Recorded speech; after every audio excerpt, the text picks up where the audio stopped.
Hello friends, welcome to top 10 one. Top 10 one में आपका स्वागत है।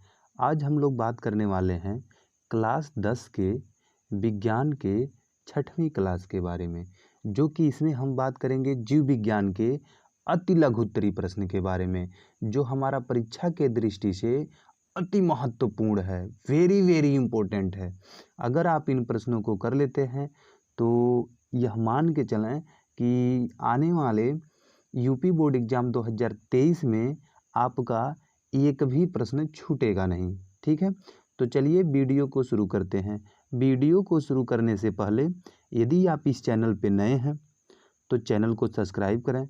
अगर वीडियो अच्छी लगती है तो वीडियो को लाइक करें। चलिए आगे बढ़ते हैं। बात करते हैं आज की मोटिवेशनल लाइन के बारे में। कहता है कि तू थोड़ा सा सब्र कर ले, इम्तहान जारी है। एक दिन वह भी आएगा कि वक्त कहेगा चल अब तेरी बारी है। तो एक बात हमेशा ध्यान रखें कि मेहनत इतनी खामोशी से करें कि कामयाबी शोर मचा दे। इसी के साथ आगे बढ़ते हैं और देखते हैं, यहाँ पर हम बात करेंगे वेरी वेरी इंपॉर्टेंट क्वेश्चन के बारे में, जो कि 2 अंक के लिए महत्वपूर्ण प्रश्न होंगे और इसमें हम जीव विज्ञान को कवर करने वाले हैं। इसके पिछली क्लास में भौतिक विज्ञान और रसायन विज्ञान से पूछे जाने वाले 2 अंकों के प्रश्नों को हम लोग कवर कर चुके हैं।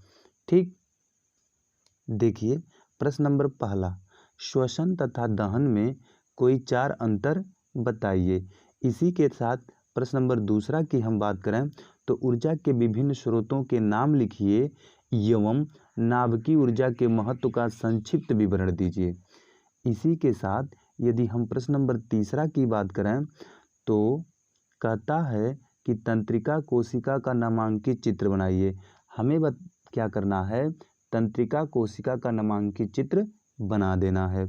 इसी के साथ प्रश्न नंबर चौथे की बात करें तो पौधों में वातरंध्रों की उपयोगिता का उल्लेख कीजिए। ठीक है, चलिए अगले प्रश्न को देख लेते हैं। इसी के साथ प्रश्न नंबर 5वां कहता है कि मनुष्य के हृदय को दायां एवं बायां भागों में बंटवारों से होने वाले लाभ का वर्णन कीजिए। ठीक, बताना है कि मनुष्य के हृदय को दाएं भाग और बाएं भागों में बांटा गया है तो इसका क्या लाभ है। देख लेते हैं प्रश्न नंबर 6वां, स्वपोषी पोषण क्या है, उदाहरण देकर के संक्षिप्त में समझाइए।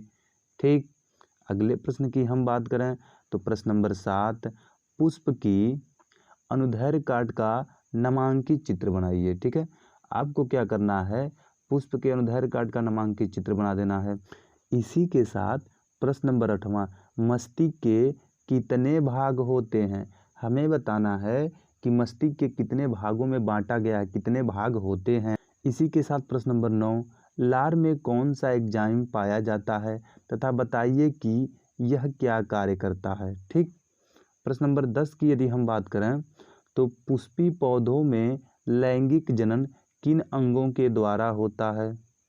एक लिंगी तथा उभयलिंगी पुष्प क्या है, उदाहरण देकर के समझाइए। यह बताना है आपको कि पुष्पीय पौधों में जो लैंगिक जनन है किन अंगों द्वारा होता है। एक लिंगी तथा उभयलिंगी पुष्प क्या है, उदाहरण देकर के समझाइए। चलिए देख लेते हैं अगले प्रश्न को। प्रश्न नंबर 11, मेंडल ने अपने प्रयोग के लिए किस पौधे को चुना।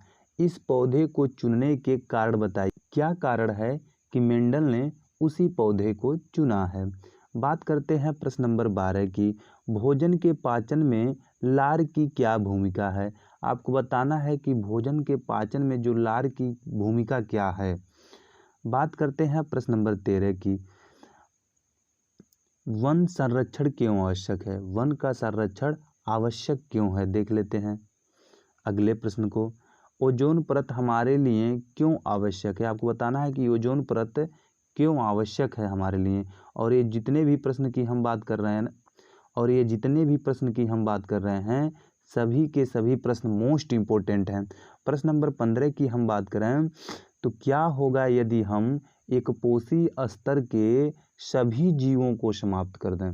यदि एक पोषी स्तर के जितने भी जीव हैं सबको ख़त्म कर दिया जाए तो क्या होगा, आपको बताने हैं। फिर अगला प्रश्न कहता है, प्रश्न नंबर 16, कि ओजोन परत की क्षति हमारे लिए चिंता का विषय क्यों है। ओजोन परत की जो क्षति हो रही है ये हमारे लिए चिंता का विषय क्यों है, आपको बताना है।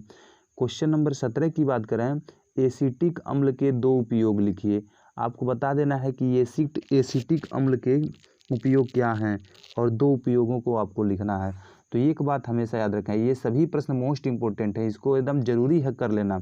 तो नोट्स बना के सभी प्रश्नों के उत्तर आप क्या करें, इसको लिख लें। प्रश्न नंबर 18 की बात करें, समजात एवं समरूपी अंगों के एक एक उदाहरण दे करके समझाइए। आपको बताना है कि समजात और समरूपी अंग क्या हैं, इनको उदाहरण दे करके समझा देना है।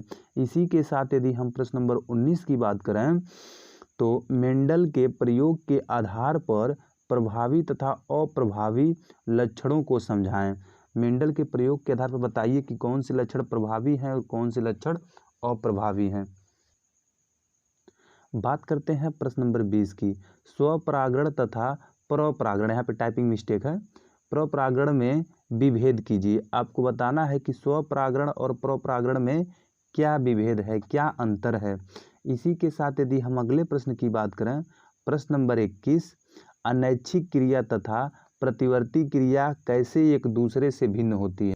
आपको बताना है कि अनैच्छिक क्रिया तथा प्रतिवर्ती क्रिया कैसे एक दूसरे से भिन्न होती है। बात करते हैं प्रश्न नंबर 22 की, प्रदूषण क्या है, इसके विभिन्न प्रकारों के नाम लिखिए। आपको बताना है कि प्रदूषण क्या है और इसके कितने प्रकार हैं।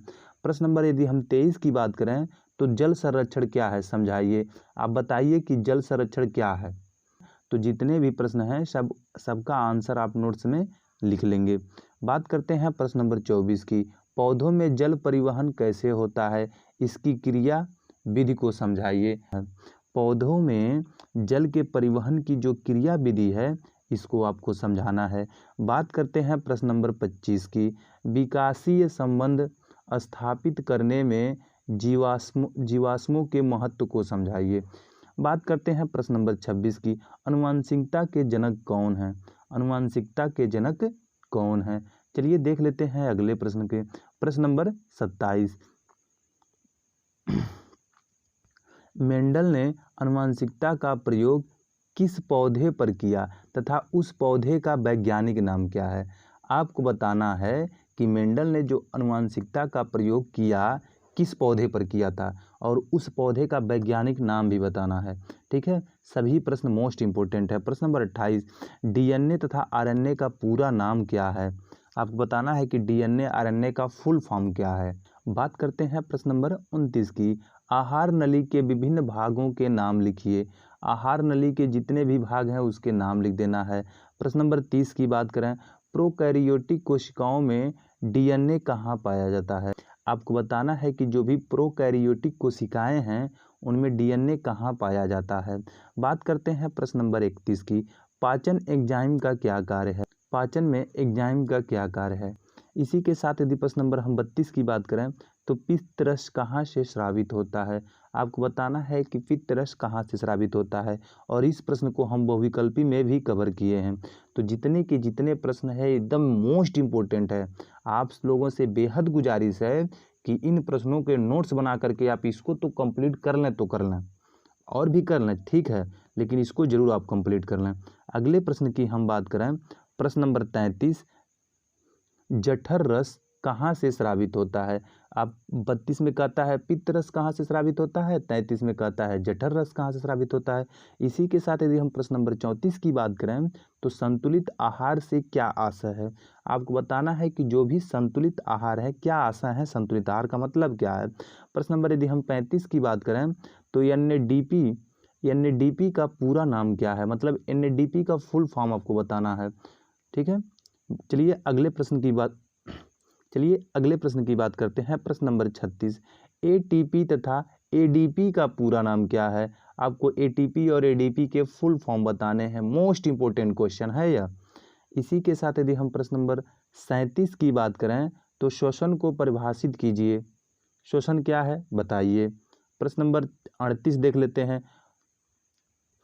लेते हैं। प्रश्न नंबर 38, रुधिर में एंटीजन एवं एंटीबॉडी कहाँ पाए जाते हैं? ठीक है, चलिए देख लेते हैं अगले प्रश्न की। प्रश्न नंबर 39 कहता है जाइलम तथा फ्लोएम में अंतर स्पष्ट कीजिए। आप बताइए कि जाइलम और फ्लोएम में क्या अंतर है। इसी के साथ बात कर लेते हैं लास्टवा प्रश्न के बारे में। कहता है हमारे शरीर में हीमोग्लोबिन की कमी से क्या परिणाम हो सकता है? हीमोग्लोबिन की कमी के बताना है आपको कि हीमोग्लोबिन के कमी से क्या परिणाम होते हैं शरीर में। ठीक, तो एक बात मेरी याद रखें, हम जितने भी प्रश्न के बारे में बात कर रहे हैं सभी के सभी प्रश्न अति महत्वपूर्ण है, एकदम मोस्ट इम्पोर्टेंट प्रश्न को हम छांट करके लाते हैं। तो जितने भी प्रश्न का हम चर्चा कर रहे हैं इन प्रश्नों को नोट्स बना करके, और जो भी किसी भी क्वेश्चन बैंक से, एक बच्चे का सवाल था सर इस प्रश्न का आंसर हम कहाँ से ढूंढें, तो जो भी आपको क्वेश्चन बैंक हो चाहे और जो भी बुक हो सभी जगह से यदि आप ढूंढ करके लिखते हैं ना तो इसका आंसर आप कभी भूलेंगे नहीं, और परीक्षा में मान के चलाएं बहुत ज़्यादा नंबर गेन करेंगे आप। चलिए बात कर लेते हैं इसी के साथ। Thank you for watching top 10 one.